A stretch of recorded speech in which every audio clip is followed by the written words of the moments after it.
Daily லஞ்சுக்கு வைக்கிற rice மிச்சமாயிடுச்சேன்னு எல்லா ஹவுஸ் ஒய்ஃப்க்கும் ஒரு கவலை இருக்குங்க. மிச்சமான அந்த ரைஸை வச்சு அடுத்த நாள் பழைய சாதமாக சாப்பிடாம நல்லா காரசாரமாக ஒரு கார்லிக் ரைஸ் செஞ்சு சாப்பிட்டா எப்படி இருக்கும்?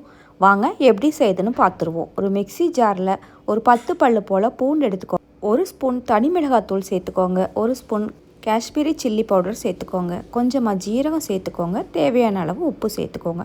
இது எல்லாத்தையும் மிக்சி ஜாரில் சேர்த்து தண்ணி சேர்க்காமல் அடித்து எடுத்துக்கோங்க.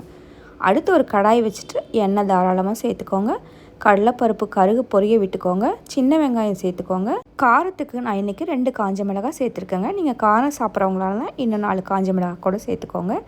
கொஞ்சமாக கருவேப்பிலையும் சேர்த்துட்டு வதக்கி விட்டுட்டு நம்ம மிக்சி ஜாரில் கோர்ஸாக அரைச்சி வச்சுருக்கிற பூண்டு, மிளகாத்தூள், ஜீரகம், உப்பு பேஸ்ட்டை சேர்த்துக்கோங்க. இதை பச்சை வாசனை போகிற வரைக்கும் நல்லா வதக்கி விட்டுட்டு எண்ணெய் பிரிஞ்சு வந்த உடனேயும் உதுத்து வச்சுருக்கிற சாதத்தை சேர்த்துக்கோங்க.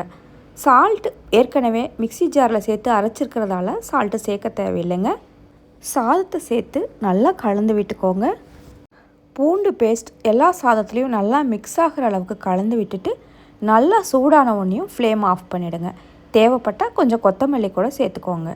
அவ்வளோதாங்க. மிச்சமான சாதத்தை வேஸ்ட்டு பண்ணாமல் நல்லா டேஸ்டியாக காரசாரமான கார்லிக் ரைஸ் சூப்பராக ரெடி ஆகிடுச்சுங்க. லெஃப்ட் ஓவர் ரைஸில் மட்டும் இல்லைங்க, சுடு சாதத்தை வடித்து ஆற வச்சு கூட இந்த ரைஸை செய்யலாங்க. நல்லா கோல்டு இருக்கிறப்போ இந்த பூண்டு சாதத்தை செஞ்சு மேலே ஒரு டீஸ்பூன் பெப்பர் பவுடர் தூவி மிக்ஸ் பண்ணி சாப்பிட்டிங்கன்னா இன்னும் கூட டேஸ்ட்டாக இருக்குங்க. நீங்களும் ஒரு வாட்டி இந்த கார்லிக் ரைஸை ட்ரை பண்ணி பாருங்கள். இந்த வீடியோ பிடிச்சிருந்தால் மட்டும் வீடியோவுக்கு ஒரு லைக் போடுங்க.